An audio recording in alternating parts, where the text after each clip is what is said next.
Hello friends, welcome to Surya's kitchen.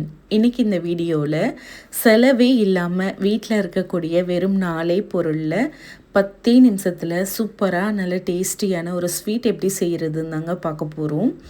இந்த sweet செய்கிறதுக்கு முதல்ல அடுப்பில் ஒரு பேன் வச்சுக்கோங்க.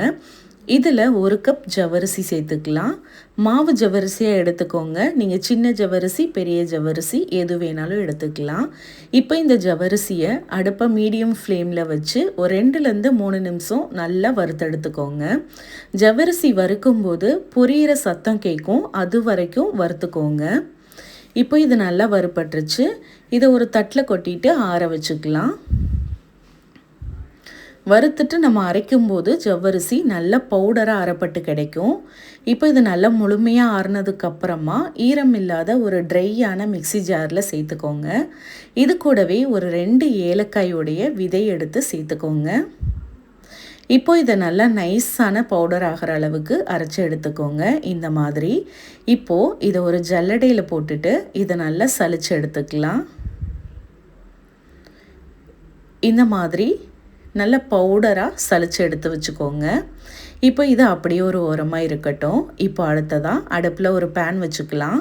இதில் 1 டேபிள் ஸ்பூன் நெய் சேர்த்துக்கோங்க. நெய் சூடானதும் இதில் நம்ம அரைச்சி வச்சுருக்க ஜவ்வரிசி பவுடரை சேர்த்துக்கலாம். சேர்த்துட்டு அடுப்பை மீடியம் ஃப்ளேம்லேயே வச்சு இது ஒரு 3லேருந்து 4 நிமிஷத்துக்கு நல்லா நெய்யிலேயே வறுத்தெடுத்துக்கலாம். நெய்யில் நம்ம இந்த மாதிரி நல்லா வறுக்கிறதால அந்த ஜவ்வரிசியோட வாசனை ஸ்வீட்டில் தெரியாது. இப்போ இதை நல்லா வறுபட்டுருச்சு. இது ஒரு ஓரமாக வச்சிடலாம். இப்போ அடுப்பில் ஒரு பேன் வச்சுக்கோங்க. அதில் 2 கப் அளவுக்கு காய்ச்சி ஆற வச்ச பால் சேர்த்துக்கோங்க. நல்ல கெட்டியான பாலாக சேர்த்துக்கோங்க. பால் 2 நிமிஷம் கொதிச்சதுக்கப்புறமா இதில் 1/2 கப் அளவுக்கு சர்க்கரை சேர்த்துக்கோங்க. நம்ம ஜவ்வரிசி எந்த கப்பில் எடுத்தோமோ அதே கப்பில் அளந்து சேர்த்துக்கோங்க.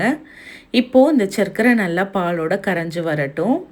இந்த மாதிரி நல்லா கரைஞ்சி கொதிச்சு வந்ததும் இப்போ இதில் நம்ம நெய்யில் வறுத்து வச்சுருக்க ஜவ்வரிசி பவுடரை சேர்த்துக்கலாம். அடுப்பை லோ ஃப்ளேமில் வச்சுட்டு சேர்த்துக்கோங்க. சேர்த்துட்டு இப்போது நல்லா ஒன்று சேர்ந்து வர மாதிரி இதை கலந்து விட்டுக்கலாம். தொடர்ந்து இதை நல்லா கலந்து எடுத்துக்கோங்க. ரொம்ப ஈஸியாக 10 நிமிஷத்தில் இந்த ஸ்வீட்டை செஞ்சிடலாம். அதே மாதிரி இதில் சேர்த்துருக்க அந்த ஏலக்காயை நீங்கள் ஸ்கிப் பண்ணாமல் சேர்த்துக்கோங்க. அதுதான் நல்ல இந்த ஸ்வீட்டுக்கு ஒரு ஃப்ளேவர் கொடுக்கும். இந்த ஸ்டேஜில் உங்களுக்கு ட்ரையாக இருக்க மாதிரி தோணுச்சுன்னா 1லேருந்து 2 டீஸ்பூன் பால் சேர்த்து மிக்ஸ் பண்ணிக்கலாம். இப்போ பாருங்கள், நல்லா மிக்ஸ் பண்ணி எடுத்தாச்சு. இப்போ நம்ம அடுப்பை ஆஃப் பண்ணிக்கலாம். இப்போ இதை அப்படியே கை பொறுக்கிற சூடுக்கு ஆற வச்சுக்கலாம்.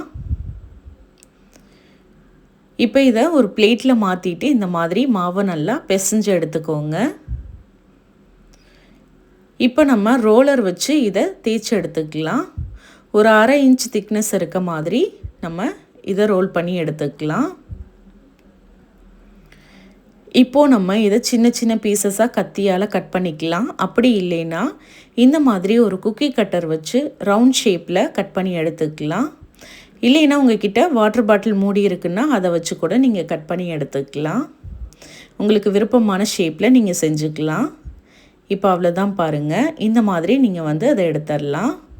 மீதி இருக்க மாவையும் இதே மாதிரி நீங்கள் ரெடி பண்ணி எடுத்துக்கோங்க. அவ்வளோதான், சூப்பராக நல்ல டேஸ்டியான ஒரு ஜவ்வரிசி ஸ்வீட் ரெடி ஆயிருச்சு. இது சாப்பிட்றதுக்கு அப்படியே பால்கோவா சாப்பிட்ற மாதிரி இருக்கும். கண்டிப்பாக ட்ரை பண்ணி பாருங்கள். ட்ரை பண்ணிவிட்டு எப்படி வந்ததுன்னு மறக்காமல் கமெண்ட்டில் சொல்லுங்கள். இந்த ஸ்வீட் ரெசிபி உங்களுக்கு பிடிச்சிருந்தா லைக் பண்ணி, ஷேர் பண்ணி, சப்ஸ்கிரைப் பண்ணிக்கோங்க. இதே மாதிரி நாளைக்கு சூப்பரான ரெசிபியோடு நான் உங்களை மீட் பண்ணுறேன். தேங்க்யூ.